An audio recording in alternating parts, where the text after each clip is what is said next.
പ്രവാസ ലോകത്തെ വാർത്തകളും വിശേഷങ്ങളും അതുപോലെ മാറി മാറി വരുന്ന നിയമങ്ങളും നേരത്തെ അറിയാൻ ഈ ചാനൽ സബ്സ്ക്രൈബ് ചെയ്യൂ. അടുത്തുള്ള ബെല്ലൈക്കൺ എനേബിൾ ചെയ്യാൻ മറക്കേണ്ട. നമസ്കാരം, ഒമാൻ വാർത്തകളിലേക്ക് സ്വാഗതം. ഇന്ന് ജൂലൈ 28. പ്രധാന വാർത്തകൾ. പാരീസ് ഒളിമ്പിക്സിലെ ഷൂട്ടിംഗ് ഇനത്തിൽ ഒമാന്റെ സയ്യിദ് അൽ ഖത്രി ഇന്നിറങ്ങും. ആദ്യഘട്ട മത്സരമാണ് ഇന്ന് ചാറ്റി റോക്സ് ഷൂട്ടിംഗ് സെന്ററിൽ അരങ്ങേറുക. ഒളിമ്പിക്സിൽ 4 അത്ലറ്റുകളാണ് ഒമാനെ പ്രതിനിധീകരിക്കുന്നത്. അലി അൻവർ അൽ ബലൂഷി, വനിതാ സ്പ്രിന്റർ മസൂൺ അൽ അലവി, ഈസ അൽ അദാവി, സയ്യിദ് അൽ ഖാത്തിരി എന്നിവരാണ് സുൽത്താനേറ്റിനെ പ്രതിനിധീകരിക്കുക. അലി അൻവർ അൽ ബലൂഷി ലോക റാങ്കിംഗ് അടിസ്ഥാനത്തിലാണ് 100 മീറ്റർ പുരുഷ വിഭാഗത്തിൽ ഗെയിംസിന് യോഗ്യത നേടിയത്. താരങ്ങൾക്ക് വിജയാശംസകൾ നേരുകയാണ് സുൽത്താനേറ്റ്. ഖരീഫ് സീസണിൽ പൊടിപടലങ്ങളും മഴയുമടക്കം പ്രതികൂല കാലാവസ്ഥയിൽ വാഹനങ്ങളുടെ നമ്പർ പ്ലേറ്റുകൾ മറഞ്ഞുപോകുന്നതിനെതിരെ റോയൽ ഒമാൻ പോലീസിന്റെ മുന്നറിയിപ്പ്. ലൈസൻസ് പ്ലേറ്റുകൾ മുഴുവൻ സമയം വ്യക്തമായി ദൃശ്യമാണെന്ന് ഉറപ്പുവരുത്തണമെന്ന് പോലീസ് പൊതുജനങ്ങളുടെ ശ്രദ്ധയിലേക്കായി പുറത്തിറക്കിയ സന്ദേശത്തിൽ നിർദ്ദേശിച്ചു. നമ്പർ പ്ലേറ്റുകൾ ദൃശ്യമല്ലെങ്കിൽ പിഴ ശിക്ഷ ലഭിക്കും. ഖരീഫ് കാലത്ത് മഴയും പൊടിയും കാരണം വാഹനങ്ങളും ബോഡിയും ഗ്ലാസുകളും ലൈസൻസ് പ്ലേറ്റുകൾ അടക്കമുള്ള ഭാഗങ്ങളും മറഞ്ഞു പോകാറുണ്ട്. എന്നാൽ ഇത്തരം ഘട്ടങ്ങളിലും നമ്പർ പ്ലേറ്റുകൾ മറയുന്നില്ലെന്ന് ഉറപ്പുവരുത്തണം. ഇടയ്ക്കിടെ പരിശോധിച്ച് മുൻവശത്തെയും പിന്നിലെയും നമ്പർ പ്ലേറ്റുകളുടെ ദൃശ്യത ഉറപ്പുവരുത്തണം. ദോഫാറിൽ നിന്നുള്ള വാഹനങ്ങളുടെ ദൃശ്യങ്ങൾ ഉൾപ്പെടെ പങ്കുവച്ചാണ് റോയൽ ഒമാൻ പോലീസ് ഇക്കാര്യം ഉണർത്തിയത്. മുൻ മുഖ്യമന്ത്രി ഉമ്മൻചാണ്ടിയുടെ 1ാം ചരമവാർഷികത്തോടനുബന്ധിച്ച് ഒമാൻ ആരോഗ്യ മന്ത്രാലയവുമായി സഹകരിച്ച് ബൗഷർ ബ്ലഡ് ബാങ്കിൽ വെച്ച് ഇൻക്യാസ് ഒമാൻ രക്തദാന ക്യാമ്പയിൻ സംഘടിപ്പിച്ചു. ഇൻക്യാസ് ഗാല ഏരിയ കമ്മിറ്റിയുടെ സഹകരണത്തോടെ നടത്തിയ ക്യാമ്പയിനിൽ 60ഓളം ആളുകൾ രക്തദാനം നടത്തി.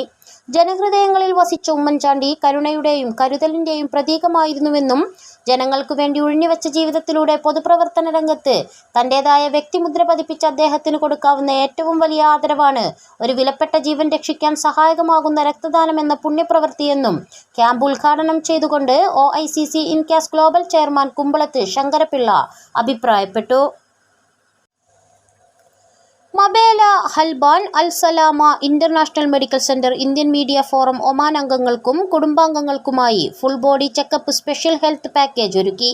ആരോഗ്യസ്ഥിതികളെ കൃത്യമായി പരിശോധിക്കുന്നതിലൂടെ ശാരീരിക സാഹചര്യങ്ങളെയും വെല്ലുവിളികളെയും കൃത്യമായി മനസ്സിലാക്കുന്നതിനും ഇതനുസരിച്ച് ജീവിതശൈലിയിൽ മാറ്റം കൊണ്ടുവരുന്നതിനും സഹായിക്കുമെന്ന് മെഡിക്കൽ സെന്റർ മാനേജ്മെന്റ് പ്രതിനിധികൾ സൂചിപ്പിച്ചു.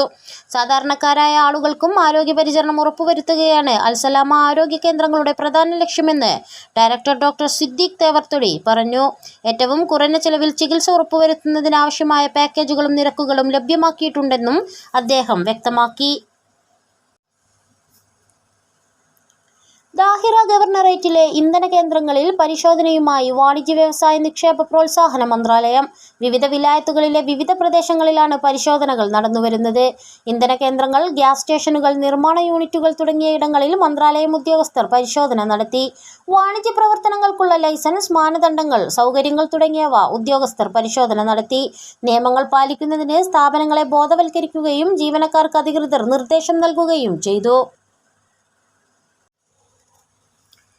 ഒമാനിൽ സവാള നിരക്ക് വീണ്ടും പഴയ നിലയിലേക്ക്. 10 ഇരട്ടി വരെ ഉയർന്ന 1 കിലോ ഉള്ളിക്ക് 1 റിയാലിന് മുകളിൽ ഈടാക്കിയിരുന്ന കടകളിൽ 200 പൈസയ്ക്ക് ഉള്ളി ലഭ്യമായി തുടങ്ങി. വരും ദിവസങ്ങളിൽ നിരക്കിനിയും കുറയുമെന്നാണ് കച്ചവടക്കാർ നൽകുന്ന സൂചന. ഹൈപ്പർ മാർക്കറ്റുകളിലും മറ്റും ഓഫർ നിരക്കിൽ ഇതിൽ കുറഞ്ഞ വിലയിലും ഉള്ളി ലഭിക്കുന്നുണ്ട്.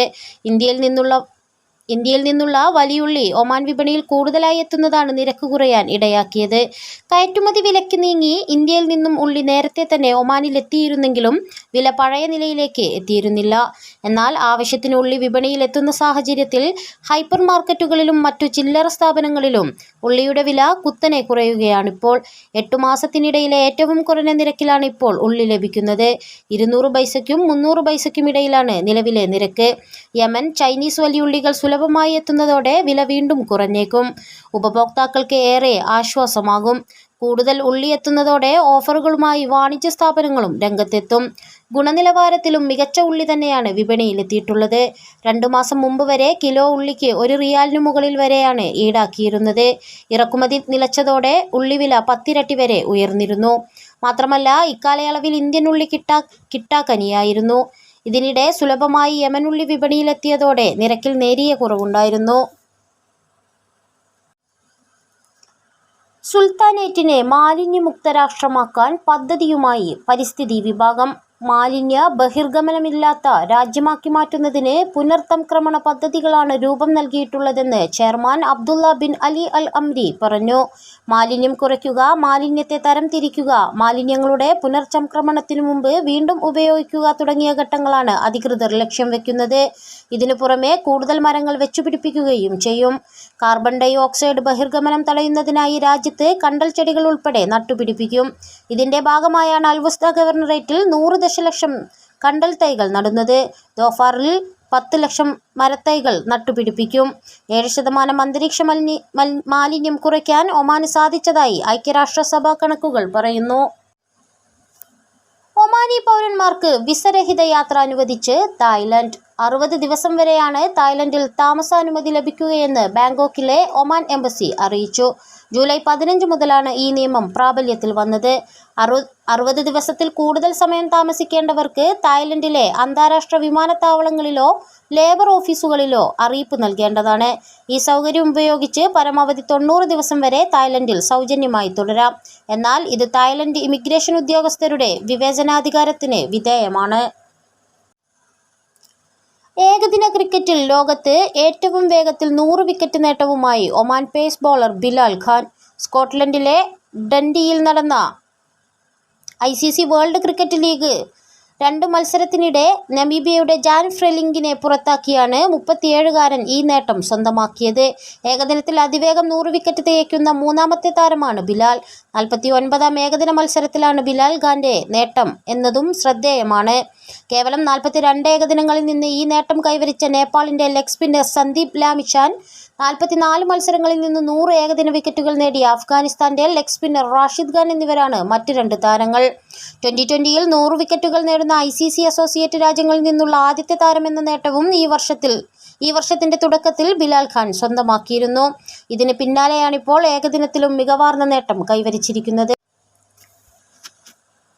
തെക്കൻ ബാത്തിന ഗവർണറേറ്റിൽ മോഷണം നടത്തിയ സംഭവത്തിൽ പ്രതികളെ റോയൽ ഒമാൻ പോലീസ് അറസ്റ്റ് ചെയ്തു. ഇവർക്കെതിരെ നിയമ നടപടികൾ സ്വീകരിച്ചതായും പോലീസ് അറിയിച്ചു.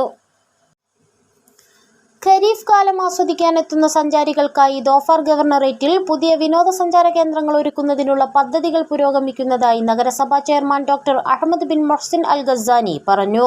കഴിഞ്ഞ വർഷം സഞ്ചാരികളുടെ എണ്ണത്തിൽ റെക്കോർഡ് വർധനവാണ് ഉണ്ടായത്. 100 ദശലക്ഷം റിയാലിന്റെ വരുമാനമുണ്ടായി. ഇത്തവണ 10 ദശലക്ഷം സന്ദർശകരെയാണ് പ്രതീക്ഷിക്കുന്നത്. 115 ദശലക്ഷം റിയാലിന്റെ വരുമാനം പ്രതീക്ഷിക്കുന്നതായും അദ്ദേഹം പറഞ്ഞു. 2022-ൽ ഇതേ കാലയളവിൽ സഞ്ചാരികൾ 8,13,000 ആയിരുന്നു. ചെലവഴിച്ചത് 86 ദശലക്ഷമായിരുന്നു. ഖരീഫ് കാലത്ത് സഞ്ചാരികൾക്കായി ഒരുക്കിയ ഖരീഫ് ഫെസ്റ്റിവൽ ഇത്തവണ 90 ദിവസങ്ങൾ നീണ്ടു നിൽക്കുന്നതാണ്. വ്യത്യസ്ത വിനോദ പരിപാടികൾ ഫെസ്റ്റിവലിന്റെ ഭാഗമായി അരങ്ങേറുന്നുണ്ട്. ഗവർണറേറ്റിന്റെ വിവിധ ഭാഗങ്ങളിൽ സഞ്ചാരികൾക്ക് ഉത്സവാന്തരീക്ഷം ആസ്വദിക്കാനാകും. ഖരീഫ് സഞ്ചാരികളിൽ പകുതിയിലധികവും ഒമാനി പൗരന്മാരായിരുന്നുവെന്ന് ദേശീയ സ്ഥിതിവിവര കേന്ദ്രം കണക്കുകൾ വ്യക്തമാക്കുന്നു. കഴിഞ്ഞ വർഷമുണ്ടായ സഞ്ചാരികളുടെ ഒഴുക്ക് വിനോദസഞ്ചാര തീർത്ഥാടന കേന്ദ്രങ്ങളിലും പ്രകടമായിരുന്നു. പാർക്കുകൾ, താഴ്വാരങ്ങൾ, ബീച്ചുകൾ, ചരിത്ര സ്ഥലങ്ങൾ, പൈതൃക കേന്ദ്രങ്ങൾ തുടങ്ങിയ സ്ഥലങ്ങളിൽ സഞ്ചാരികൾ വലിയ തോതിൽ എത്തിയിരുന്നു.